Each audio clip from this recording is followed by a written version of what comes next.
Good afternoon, ladies and gentlemen, and welcome to our hall. We thank you for joining us for this reverent celebration of America's leaders, past and present.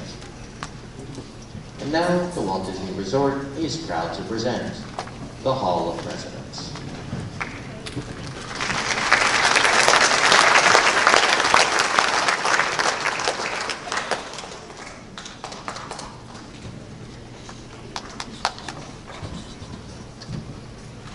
This program is dedicated to the memory of Walt Disney.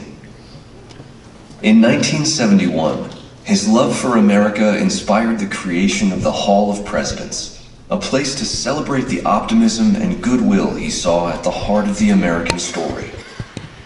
Walt's vision was to honor the nation by honoring the American presidency.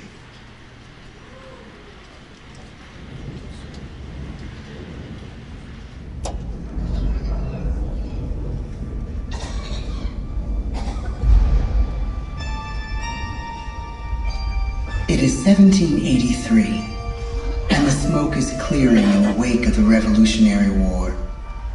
Over the course of 8 grinding years, General George Washington has led a force of shopkeepers, farmers, and Native American allies to victory over the greatest military power in the world.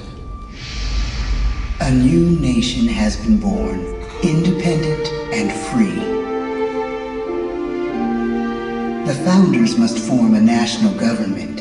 In 1787, through months of passionate debate, they create a written constitution. For the country's highest office, they imagine something new in the history of the world. A leader not born to power like a king or queen. A leader who has not seized power through conquest. A leader not separate from the people, but elected by the people. From among the people. We, the people. This is a new idea, an American idea. The idea of a president.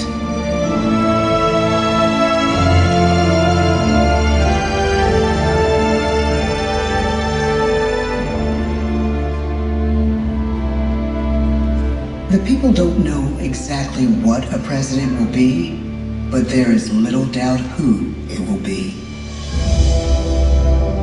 George Washington's stature and bearing have marked him as a leader. His integrity has made him a great one. Washington knows that many generals who have led successful revolutions make themselves dictators or kings. Instead, he steps down from power and retires to his home, Mount Vernon. The world takes note, and George Washington becomes the symbol of American ideals. In the first presidential election, it's Washington by a landslide. The only doubt seems to be his own. He writes, "Integrity and firmness is all I can promise. Integrity and firmness is exactly what we need." Everything he does as president will set a model for his successors. His final act may be the most important of all. After 2 terms, with no term limit in the Constitution and amid overwhelming support to stay in office, he steps down once again and hands power back to the people. He wants us to speak, to elect a new president.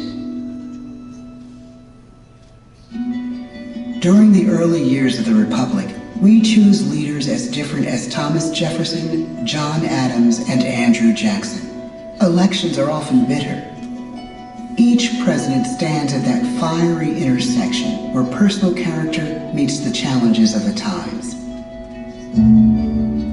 Some call the presidency a glorious burden. Jefferson calls it a splendid misery. We, the people, must choose well.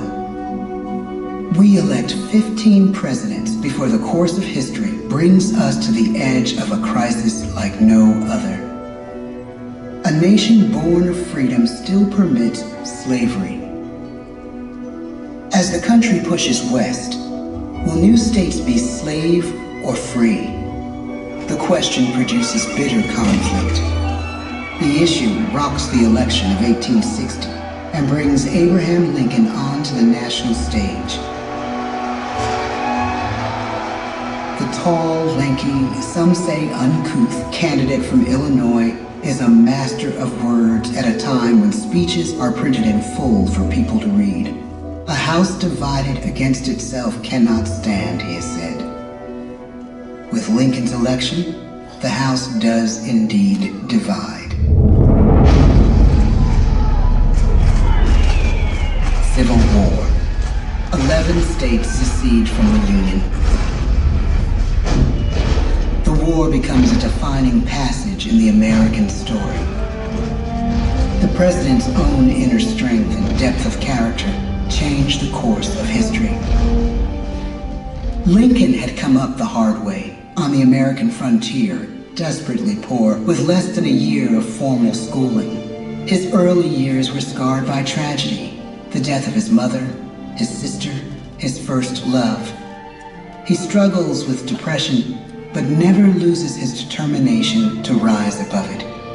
He once said he's driven by a desire to leave the world a little better place for having lived in it. The war rages. Lincoln fights to preserve the Union and end slavery.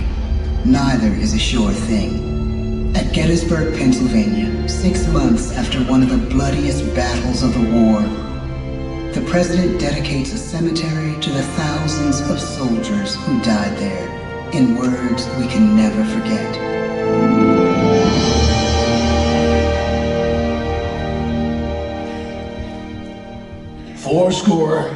87 years ago, our fathers brought forth on this continent a new nation, conceived in liberty and dedicated to the proposition that all men are created equal. Now we are engaged in a great civil war, testing whether that nation or any nation so conceived and so dedicated can long endure. We are met on a great battlefield of that war.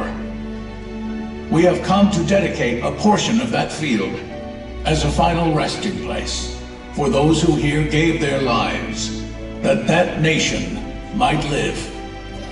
It is altogether fitting and proper that we should do this. But in a larger sense, we cannot dedicate, we cannot consecrate, we cannot hallow this ground. The brave men, living and dead, who struggled here, have consecrated it far above our poor power to add or detract. The world will little note, nor long remember what we say here, but it can never forget what they did here. It is for us, the living, rather, to be dedicated here to the unfinished work which they who fought here have thus far so nobly advanced. It is rather for us to be here dedicated to the great task remaining before us, that from these honored dead we take increased devotion to that cause for which they gave the last full measure of devotion.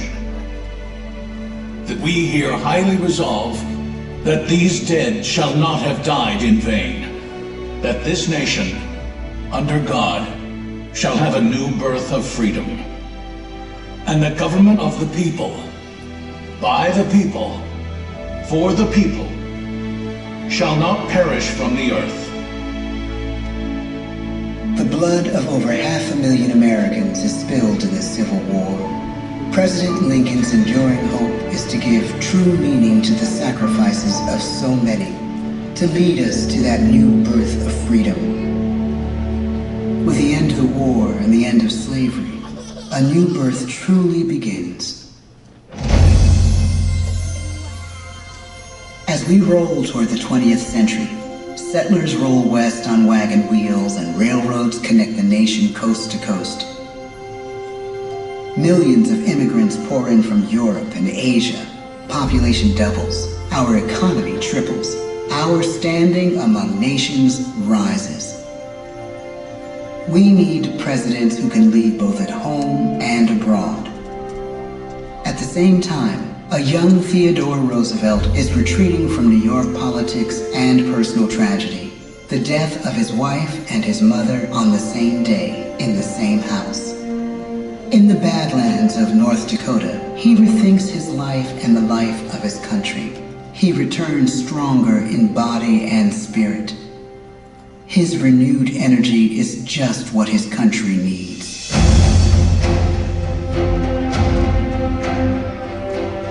American industry is booming, but social tensions are rising. A progressive movement is bubbling up, pushing for change, and change is needed in the working and living conditions in cities. The gap widens between rich and poor. The demand for change grows stronger. Teddy Roosevelt is a knight on a crusade. He speaks with force and vitality in clear terms that make colorful headlines at a time when mass market newspapers have become the new media. To define his foreign policy, he borrows a phrase from an African proverb: speak softly and carry a big stick. But his greatest accomplishments are made at home. He breaks up giant monopolies, protects workers' rights, and calls for a square deal for all Americans, rich and poor, capitalist and wage earner. And a square deal for every man and every woman in the United States. He calls on America to be as great as the natural grandeur of its lands.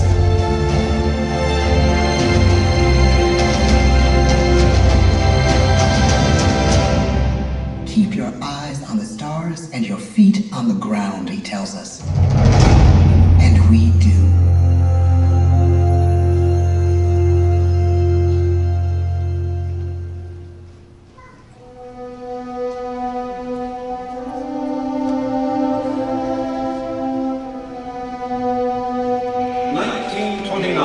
The bottom fell out of the market. 12 million unemployed. The bread lines and the soup. The results of the 1932 election now appear. When we elect our 32nd president, it is the worst of times. The course of history and the course of one president's life again shape a turning point in our national destiny. Franklin D. Roosevelt, paralyzed by polio, knows how to restore the faith of a people paralyzed by the Great Depression. I believe in practical explanation and in practical policy. He has found the inner strength his countrymen now need. He speaks to us like a friend, a neighbor. His optimism is contagious. His voice perfect for the latest breakthrough medium, radio. He calls us to believe we have nothing to fear but fear itself. And we do believe. Tonight's attacks on England are perhaps the most widespread of the war in the course of the day. But an even greater challenge dominates his final years in office: the Second World War.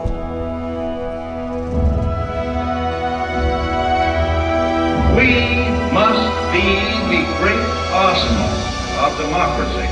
This is an emergency as serious as war itself. We stun the world with our production.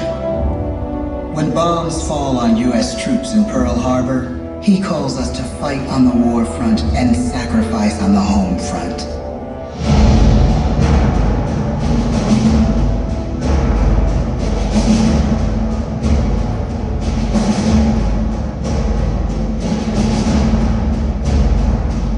The harder the sacrifice, the more glorious the triumph. So spoke America in the year 1776.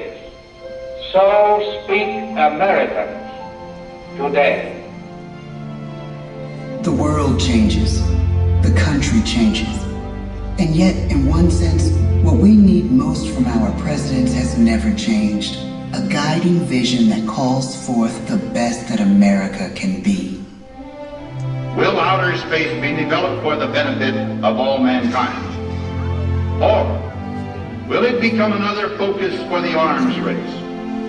The choice is urgent, and it is ours to make. Ask not what your country can do for you. Ask what you can do for your country. But really, it's all of us who must overcome the crippling legacy of bigotry and injustice. and we shall overcome.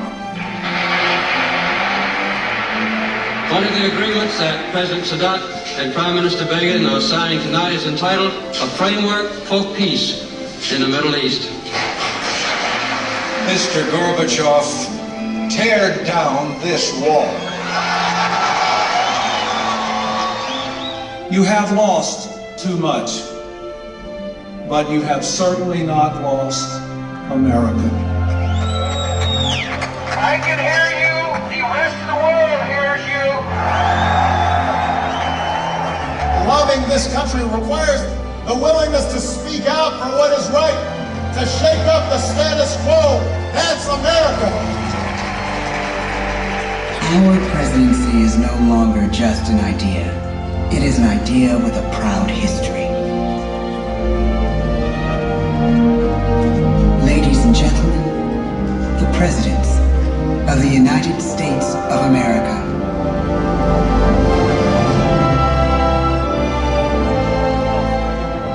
George Washington, John Adams, Thomas Jefferson, James Madison, James Monroe, John Quincy Adams, Andrew Jackson, Martin Van Buren, William Henry Harrison, John Tyler, James K. Polk, Zachary Taylor, Millard Fillmore, Franklin Pierce, James Buchanan, Abraham Lincoln, Andrew Johnson, Ulysses S. Grant, Rutherford B. Hayes, James A. Garfield, Chester A. Arthur, Grover Cleveland, Benjamin Harrison, William McKinley, Theodore Roosevelt, William Howard Taft, Woodrow Wilson, Warren G. Harding, Calvin Coolidge, Herbert Hoover, Franklin D. Roosevelt, Harry S. Truman, Dwight D. Eisenhower, John F. Kennedy, Lyndon B. Johnson, Richard M. Nixon,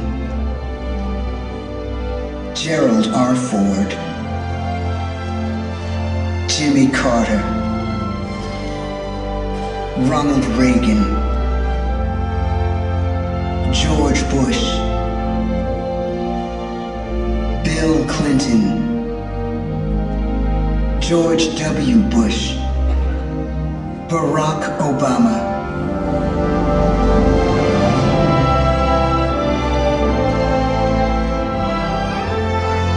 And now we come to the present. Once again, we place our trust in the idea of a president, as we have from the beginning. My fellow citizens, no event could have filled me with greater anxieties than that notification on the 14th day of April, 1789, that you had selected me to lead our nation. But it was with the confidence of my fellow citizens that I took an oath. 35 simple words that have been repeated by every American president throughout history. I, Donald John Trump, do solemnly swear that I will faithfully execute the office of President of the United States and will, to the best of my ability, preserve, protect, and defend the Constitution of the United States. So help me God. From the beginning, America has been a nation defined by its people. At our founding, it was the American people who rose up to defend our freedoms and win our independence. It is why our founders began our great Constitution with three very simple words: we the people. Since that moment, each generation of Americans has taken its place in the defense of our freedom, our flag, and our nation under God. These are the achievements of the American spirit, the spirit of a people who fought and died to bring the blessings of liberty to all our people. Above all, to be American is to be an optimist, to believe that we can always do better, and that the best days of our great nation are still ahead of us. It's a privilege to serve as the President of the United States, to stand here among so many great leaders of our past, and to work on behalf of the American people. The presidency of the United States is a role unique in the world, an office entrusted to each president by us, we the people. Therein lies the genius of that new idea, now over 200 years old. A new idea our presidents have turned into a great American idea again and again.